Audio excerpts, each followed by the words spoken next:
Suspense आहे। त्यामुळे राज ठाकरे यांनी जर देवेंद्र फडणवीस यांची भेट घेतली तर मग ती नेमकी कशासाठी, का ही भेट झाली? आगामी स्थानिक स्वराज्य संस्थांच्या निवडणुका या पार्श्वभूमीवर त्यांची भेट झाली का? किंवा एकीकडे सांगितलं जातंय की महाराष्ट्रातले दोन मोठे नेते एकत्र येतायत, भेटतायत, अर्थात वेगळे काही विषय असू शकतात, महाराष्ट्राच्या विकासासंदर्भात सुद्धा या दोन नेत्यांची भेट झालेली असू शकते, अशा काही प्रतिक्रिया येत आहेत। त्यामुळे नेमकं या भेटीचं प्रयोजन काय, हा प्रश्न इथे अनुत्तरितच राहतोय। हॉटेल ताज लँडसेट या ठिकाणी या दोन्ही नेत्यांची भेट झालेली आहे। एकीकडे मनसे आणि उबाठा युती होता होता मध्येच ही बातमी येते फडणवीस आणि राज ठाकरे यांची भेट झाल्याची।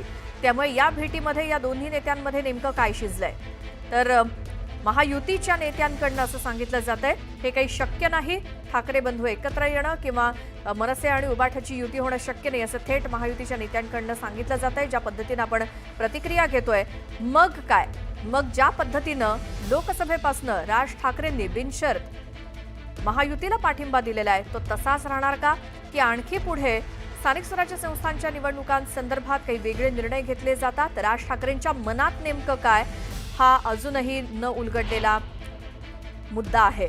त्यामुळे एकीकडे ठाकरे बंधूंच्या एकीकरणाच्या चर्चा गेल्या काही दिवसांपासून सुरू असताना मध्येच देवेंद्र फडणवीस आणि राज ठाकरे यांची भेट झाल्यामुळे कुठेतरी ठाकरे बंधूंच्या एकत्र येण्याच्या चर्चांना कुठेतरी ब्रेक लागतोय का, अशीच आता शक्यता निर्माण झाली आहे। कारण जर राज ठाकरे देवेंद्र फडणवीस यांची भेट घेतायत, त्यांचा आदर सत्कार करतायत, तर दुसरीकडे हे खरंच शक्य आहे का दोन ठाकरे बंधू एकत्र येणं?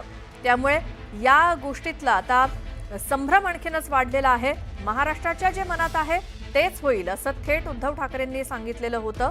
पत्रकारांना उत्तर देताना संदेश कसला, मी डायरेक्ट बातमीच देतो असं उद्धव ठाकरे म्हटलेले होते। आणि त्यानंतर ही शक्यता अधिकच बळावलेली होती की महाराष्ट्रामध्ये राज ठाकरे आणि उद्धव ठाकरे खरंच एकत्र येणार, अशा शक्यता निर्माण झालेल्या होत्या।